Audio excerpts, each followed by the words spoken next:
భారతదేశం వికసించాలి, ప్రపంచ అగ్రగామి దేశంగా అభివృద్ధి చెందాలనే లక్ష్యంతో అడుగులు వేస్తున్న మాన్య ప్రధానమంత్రి శ్రీ నరేంద్ర మోడీ గారికి ఆంధ్ర రాష్ట్ర ప్రజల తరఫున జనసేన పక్షాన మనస్ఫూర్తిగా స్వాగతం పలుకుతున్నాం.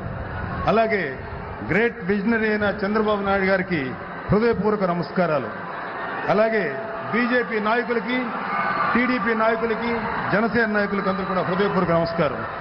అలాగే బీజేపీ కార్యకర్తలకి, టీడీపీ కార్యకర్తలకి, ఎగిసిపడే జనసేన కార్యకర్తలకి హృదయపూర్వక నమస్కారాలు. రాష్ట్రంలో భారతీయ జనతా పార్టీ, తెలుగుదేశం, జనసేన పార్టీ కూటమి బలమైన ముద్ర వేస్తుంది.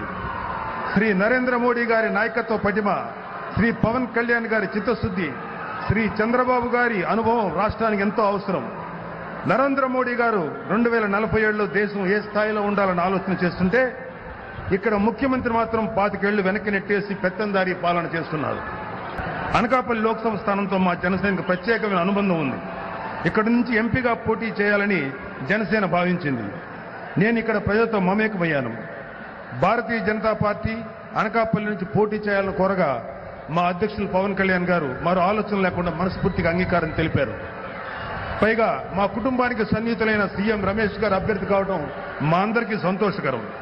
పరిపాలన అంటే పబ్జీ గేమ్ ఆడుకోవటం అనుకునే ముఖ్యమంత్రి ఉండటం రాష్ట్రానికి శాపంగా మారింది. విశాఖ మన్యాన్ని గంజాయికి డ్రగ్స్ క్యాపిటల్గా మార్చేశారు.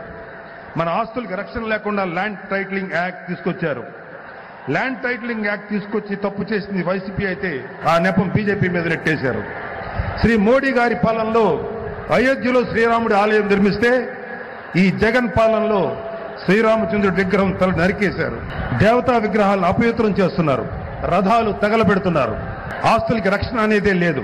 తెలుగుదేశం, జనసేన, బీజేపీ నాయకులపై దాడులు రోజు రోజుకు పెరుగుతున్నాయి. ఈ మధ్యకాలంలో సీఎం రమేష్ గారి మీద జరిగిన దాడి అందుకు ఉదాహరణ. నాయకుల పరిస్థితి ఎలా ఉంటే సామాన్యుడికి అసలు రక్షణ ఉంటుందా అనేది నా ప్రశ్న. ఉత్తరాంధ్రను సైతం జగన్ వంచాడు. ఈ ప్రాంతంపై నిజంగా ప్రేమ ఉంటే ఉత్తరాంధ్ర సుజలా స్రవంతి ప్రాజెక్టు పూర్తి చేసేవాడు. వాళ్లకు ఉన్న శ్రద్ధ ఒక్కటే. ఇక్కడ భూములు, గనుల మీద మాత్రమే వాళ్ళకున్న శ్రద్ధ ఉంది. జనసేన, టీడీపీ, బీజేపీ కూటమి అధికారంలోకి వస్తే అభివృద్ధి, సంక్షేమాన్ని సమపాళ్లు అందిస్తామని నరేంద్ర మోడీ గారి సాక్షిగా మేము చెప్తున్నాం. ఉపాధి, ఉద్యోగ అవకాశాలు పెరిగే దిశగా ముందుకు వెళ్తాం.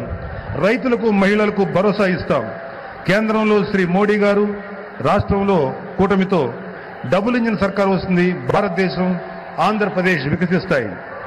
జై బీజేపీ, జై టీడీపీ, జై జనసేన, జై హింద్, జై శ్రీరామ్.